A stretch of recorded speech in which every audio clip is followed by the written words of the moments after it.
So my name is Lara Lalemi, and I couldn't be more proud to say that name to you today. I am from Kiki Bristol, an organisation that helps queer, trans, intersex people of colour find a space to feel comfortable and that is safe for them.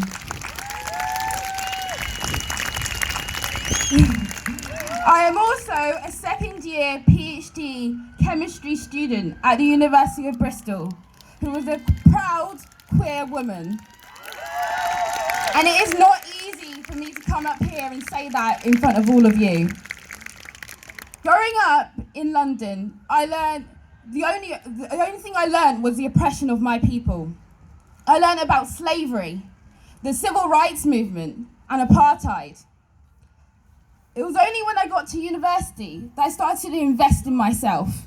I started to learn the true history of my people from my peers and the books that I read about the African diaspora. I learned that the first physician, as Lawrence said, was a black Egyptian man called Imhotep, and the man that actually invented the light bulb with the carbon filament used today was a black man called Louis Latimer. Black people have been scientists, we've been engineers, we've been inventors, we've been artists, we've been poets, we've been trailblazers. Not lazy, or the criminals that you say that we might be, and the rhetoric that was peddled throughout my life as I was growing up. So I say, now is the time to learn. Bring back intergenerational community work and education. Role models and mentors are key for young people and everyone. Everyone should have a mentor. We need to teach ourselves that the true history of not only the British Empire, but the pre-colonial empires that existed before us. We have the means to unlearn the colonized versions that feeds the ignorance propagating throughout this world. In the past, we haven't worked together in this fight, leading to the radicalism becoming de-energized. But look at what we can achieve. Look at today, when we all come together and support one another.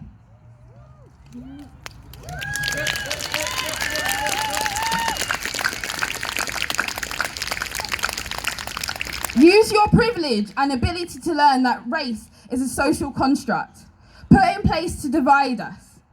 We all bleed the same. We may go through different experiences and have different backgrounds, but our race should not be the thing that separates us from equal opportunity.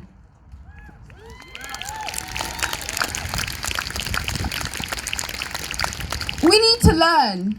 We need to start learning and understand there is oppression within oppressed groups. Racism exists within the LGBTQIA+ community, but homophobia and transphobia also exist within the Black and other BME communities. Historical documents show spiritual and cultural vocabulary for those who identify as LGBT in ancient African societies. So my identity as a queer Afro-Caribbean woman isn't a product of the colonizer. Your homophobia and transphobia is the product of the colonizer.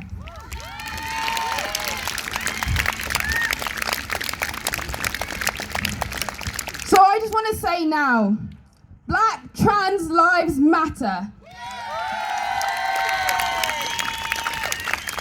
An article written by Ifilandi Asante once said, "The healing and affirming of the LGBT people of African descent will lead to the vital healing and empowerment of African people as a whole."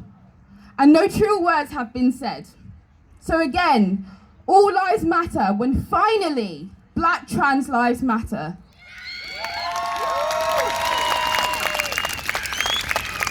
As a human race, we have shown we are resilient. We have shown we have strength and kindness, particularly throughout this lockdown.